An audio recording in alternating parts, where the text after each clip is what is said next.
BJP ने बड़बोले नेताओं और गुंडों को खुली छूट दे रखी है। यह आरोप कांग्रेस नेता बालासाहेब थोरात ने सरकार पर लगाया।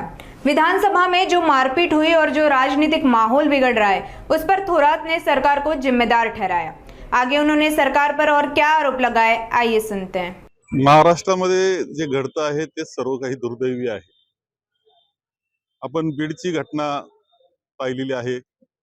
निरपराध अशा सरपंचाला ज्या पद्धतीनं मारलं गेलं ते अत्यंत मानवतेला लाज वाटावी अशा प्रकारचं आहे। त्यानंतर एक आमदार पोलीस स्टेशनमध्ये गोळीबार करताना आपण पाहिलं। आता आपण पाहिलं की प्रवीण गायकवाडांना संभाजी ब्रिगेडच्या त्यांना गुंडांनी मारहाण केली। ते भारतीय जनता पक्षाचे पदाधिकारी असलेले आहेत। आपण पाहतोय की कॅन्टीन मध्ये एक आमदार हा जातोय आणि साध्या वेटरला मारहाण करतोय।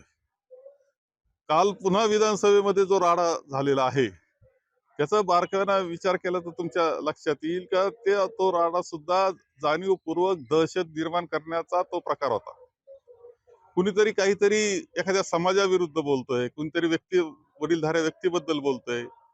निर्बंध अशा प्रकारची मुभा गुंडांना आणि वाचाळवीरांना भारतीय जनता पक्षाने दिलेली आहे। ती दहशत निर्माण करण्याकरता दिलेली आहे। हे सरकार सत्तेवर कसं आलं हे वेगळं सांगण्याची आवश्यकता नाही, सगळ्यांनाच माहिती आहे। जे फंडे त्यांनी वापरले त्याच्या बाबतीतली चर्चा सगळीकडे आहे। आणि ज्या पद्धतीनं सरकार सत्तेवर आलं, ज्या पक्ष फोडण्याचे कार्यक्रम त्यांनी केले, सगळे काही चुकीचे निकाल दिले गेले, या सगळ्यातून आलं त्याचा पूर्णपणे आज महाराष्ट्रावर नियंत्रण राहिलेलं नाही। गुंड फोफवलेले आहेत, दहशत निर्माण करतायत आणि ते भारतीय जनता पुरस्कृत आहे। ही एक राष्ट्रीय पक्ष म्हणणाऱ्यांना, जगातला मोठा पक्ष म्हणणाऱ्यांना हे लाजिरवाणं एवढं मी तुम्हाला सांगतो, अत्यंत निषेधार्ह आहे। कालचं विधानसभेमधलं सुद्धा जर आपण पाहिलं तर विधानसभेमध्ये 40 वर्षामध्ये आम्ही असं कधी पाहिलेलं नाही। वादविवाद असतात पण वादविवाद संपल्यावर लोक चहा पिण्याकरता एकत्र बसतात। आज आता पाहतोय की गुंड विधानसभेत येत आहेत आणि कोणाला तरी मारहाण करतायत।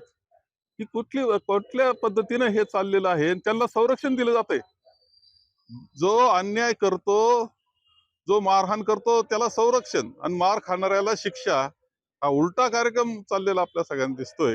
ही पूर्णपणे लोकशाहीची अधोगती आहे आणि ती रोखण्याची जबाबदारी समाजाची आहे, जनतेची आहे। जनतेनं ओळखलं पाहिजे, संवेदनशील झालं पाहिजे। चुकीचं चाललं असेल तर त्याचा निषेध केला पाहिजे, मग तो कोणत्या पक्षाचा, कोणत्या जाती धर्मापूर्वी काही असलं तरी अशा कृतीचा निषेध करण्याची जबाबदारी जनतेनं सुद्धा घेतली पाहिजे, तरच हे थांबू शकतं असं माझं मत आहे।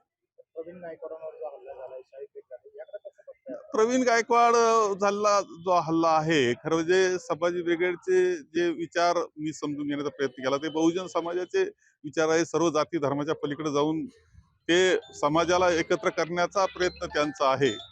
आणि जे अति उजवे आहे आणि ते कुठेतरी वेगळ्या पद्धतीनं धार्मिक राजकारण करतात, त्याच्या विरुद्ध असलेले विचार त्यांचे आहे। बहुजन समाजाकरता खूप मूलभूत विचार त्यांचे आहेत। छत्रपती शिवाजी महाराज, संभाजी महाराज, ज्ञानेश्वर, तुकाराम, महात्मा फुले, आंबेडकरांचे, शाहू महाराजांचे विचार एकत्र केले तर संभाजी ब्रिगेडचे विचार तयार होतात। त्यामुळं असे विचार जर असतील आणि जे समाजाच्या हिताचे असतील, अशा व्यक्तिमत्वाला का मारहाण होते? हा काटेकोन, खरा काटेकोन हा ओळखला पाहिजे।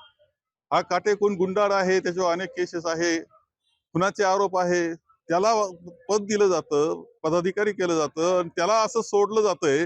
हे महाराष्ट्रामध्ये दहशतीचं राजकारण सुरू करण्याचा हा चाललेला प्रयत्न आहे। हे कोणालाही नाकारता येणार नाही। खडे काटे शोधले पाहिजे आणि हे काटे मोडून काढले पाहिजे।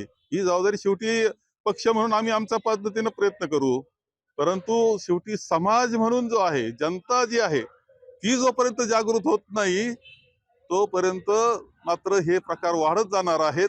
आम्ही आमच्या पद्धतीने करू प्रयत्न, आम्ही त्याच्यामध्ये पूर्ण काळजी घेऊ, प्रयत्न करू, सगळी धडपड करू, परंतु माझं मत असं आहे की या बाबतीत संवेदनशीलता ही जनतेमध्ये निर्माण होणं अत्यंत आवश्यक आहे।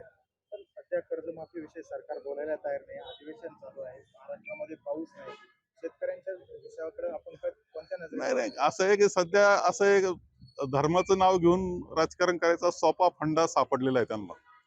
धर्माचं नाव घेतलं का त्याच्या खाली अनेक गुन्हे माफ होतात, अनेक चुकीच्या केलेल्या गोष्टी चालून जातात आणि आणखी चुकीच्या गोष्टी करण्याकरता मोकळे होतात. अनेक आश्वासनं निवडणुकीच्या काळामध्ये तुम्ही दिले. 2100 रुपये लाडक्या बहिणीला देणार ते दिले नाही, उलट्या लाडक्या बहिणीची संख्या रोज कमी केली जाते आहे. आणि दुसऱ्या बाजूला जे काही आश्वासन होते, विशेषतः शेतकरी खूप अडचणीत आहे, त्या शेतकऱ्याच्या पाठीशी उभं राहण्याची जबाबदारी सरकारची असतेच असते. त्यामध्ये सुद्धा आता हलगर्जीपणा चाललेला दिसतोय. आश्वासन आम्ही दिलंच नव्हतं, आम्ही बोललो नव्हतो, हे सांगितलं जातंय. हे हे या सरकारला अत्यंत लाजिरवाणी गोष्ट ती करतायत आणि ती शेतकऱ्यांनी सुद्धा जागृत झालं पाहिजे. त्यांनी विचार केला पाहिजे की यांची आश्वासनं काय, कोणत्या कारणानं मतं दिले आपण, आणि हे जर पाळत नसतील तर यांचं करायचं काय, हे ठरवण्याची वेळ शेवटी जनतेवर आहे, हे तुम्हाला या निमित्तानं सांगतो आहे. संगमनेर तालुक्यातल्या दोन्ही डाव्या आणि उजव्या निवडणुकांना पाणी सोडलंय. आपण पत्र दिलं होतं, कसं पाहता याच्याकडे? आपली नाही, मागणी ठीक मान्य आहे, पाऊस बरा झाला सुरुवातीच्या काळात. कधीच मे महिन्यात एवढा पाऊस नसतो, तो झाला. आणि त्याचा फायदा धरणानं पाणी आलं, ओव्हरफ्लो झाले. मग ते पाणी आपल्या हक्काचं पाणी हे त्या शेतकऱ्याला मिळालं पाहिजे, त्या विभागाला मिळालं पाहिजे, दुष्काळी पट्ट्याला मिळालं पाहिजे. हे कारणानं मी तसं पत्र दिलं होतं. पाणी सोडलं गेलंय. पाणी आता ते जास्तीत जास्त शेतकऱ्यापर्यंत पोहोचवणं ही खरी गरज आहे. आणि त्याकरता वितरिकेचं काम आणि जे उपेक्षित राहत आहेत शेतकरी, ते कमांडमध्ये येत नाही, त्यांना सुद्धा देता आलं पाहिजे, या दृष्टीनं काम करावं, माझी अपेक्षा आहे सरकारकडून.